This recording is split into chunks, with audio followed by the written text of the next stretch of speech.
Hi, I'm Jack. Hi. Hi everyone.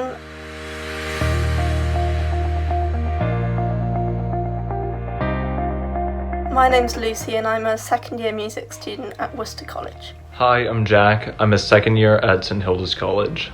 I'm Trina. I'm an international student from Singapore.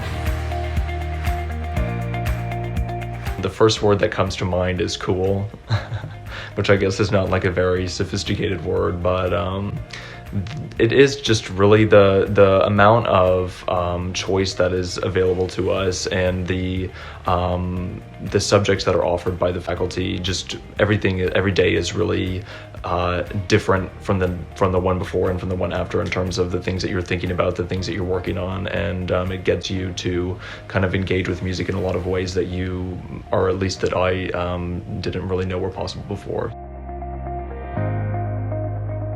I think if you ask any student the question about what's the best college, they're always going to answer theirs. So obviously I would say Worcester, but to be honest, I think all the colleges are really great for very different reasons, but they all are very friendly places, and whichever one you pick you will love, because it's sort of like your own space, and so the people within each college become their own community.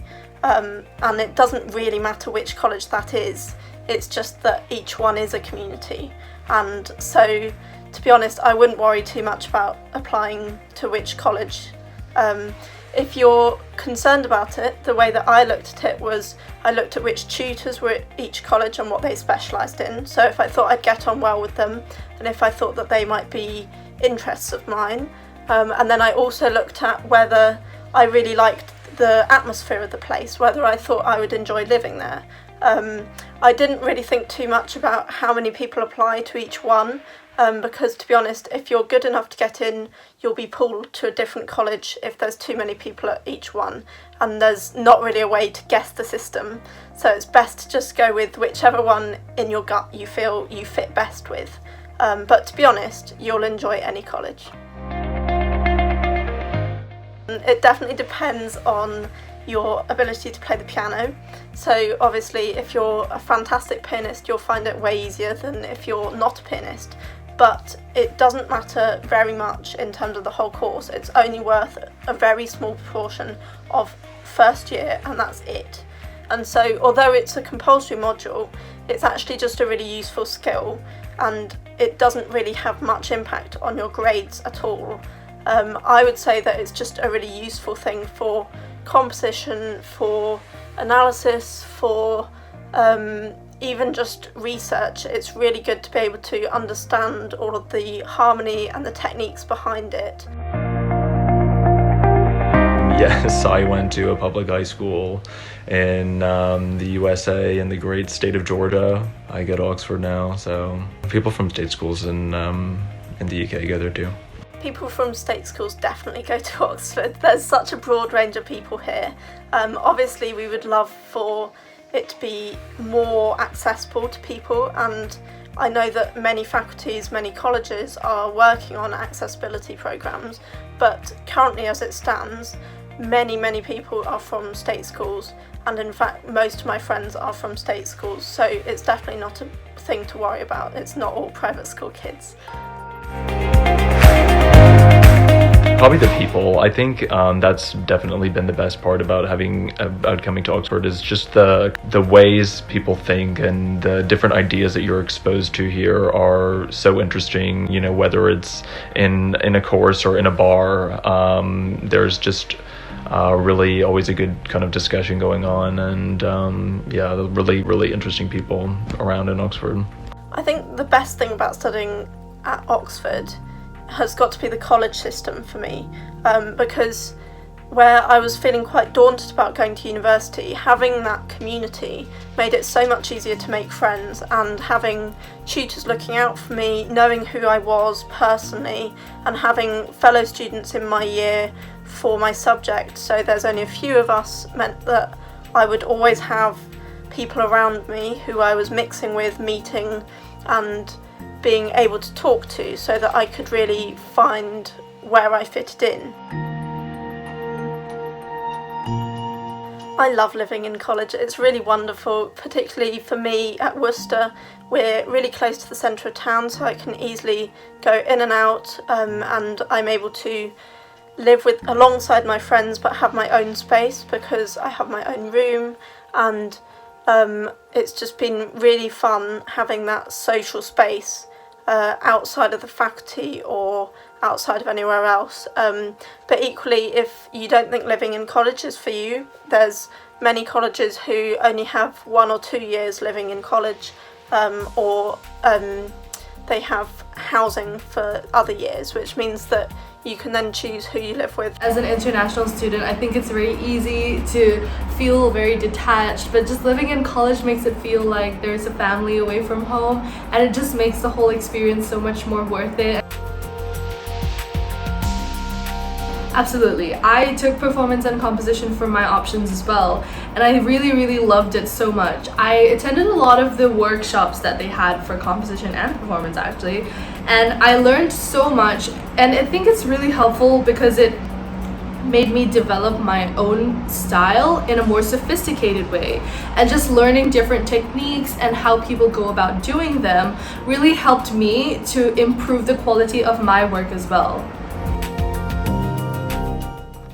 So the tutoring system is a sort of two-pronged system. So firstly, it's there for your academic needs. You'll have an organising tutor who sorts out all of your other tutorials, and so basically they will assign you specialists for each topic to teach you that topic, and you'll go and see them in between sort of 1 and 4 people will go to a tutorial, and they will mark your work, give you one-on-one feedback, and you'll be able to discuss things as a small group, which I think is one of the really unique things about studying music at Oxford. It's also there as a welfare thing, so if you have your supervising tutor in college, they'll be looking out for you. You can get in touch with them if you have any issues of any kind, whether that's academic or otherwise, and they will make sure that if you're ill, you get the support you need. If you are struggling with work, they will make sure that you're able to catch up and that your workload is balanced. And then also if you're finding a tutor difficult, or you're not getting on well with someone else in your year or whatever, they will be there as a point of contact to help you and support you. So I think it's a really brilliant system. In terms of freedom, I think that there's really a lot of freedom in choices.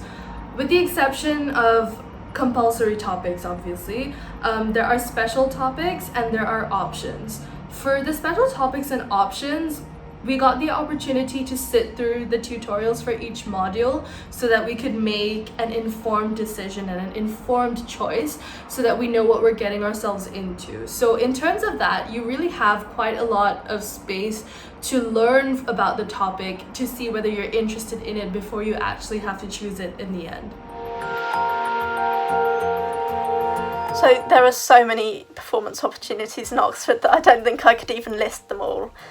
You're able to obviously set up your own things, but there's also lots of university-wide ensembles. There are college ensembles.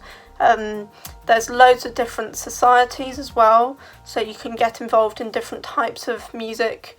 You can do lots of solo performing. There's loads of colleges who are constantly looking for solo or chamber performers, and the faculty also runs lunchtime recitals, so there's constantly opportunities to perform, whether that is solo in a group or in a large ensemble.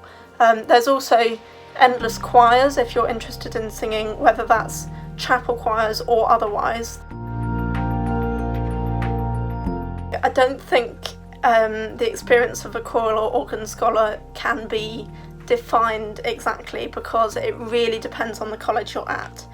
For me, I researched it quite a lot because I am really passionate about performing instrumentally as well as vocally, and so I didn't want a choir that was too committed, but I also wanted a choir that was a high standard, that had lots of perks that went alongside it, such as singing lessons and free formals. And so I looked at all of them and weighed up which one would offer me the best. I would really recommend you doing that as well if that's something that you're interested in, because say some organ scholars have to do 6 services a week, some have to do 1 service a week. It really depends. And also some are able to do more directorial roles, where others are just sort of there to play the organ. So if you want to do conducting or whatever, then maybe you want to find a organ scholarship that offers you that. Choral scholarships, again, it's about the number of days and evenings you want to commit. So if you want to do 6 services a week because you love singing, then go for one of the choral foundations. But if you only want to do 1, then find somewhere that only does 1. It's really flexible, and so and also you can drop out if it's too much for you or you're not enjoying it.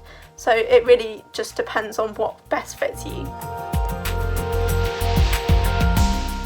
I think it is inevitable to have stressful periods during your study, because there could be challenging times like leading up to an exam, or just a really hard time during a term where there's a lot of assignments due within the same couple of weeks or so. But something that really helps me to get through it is just knowing that I'm not alone and that I have the support of my musos in my college, and just like going through the work with them and being able to overcome the deadlines together is such a helpful part of the process. And I think it's just also important to remember that the stress that we're facing in this situation is actually temporary, and the passion for the subject that we have is going to triumph over it at the end of it.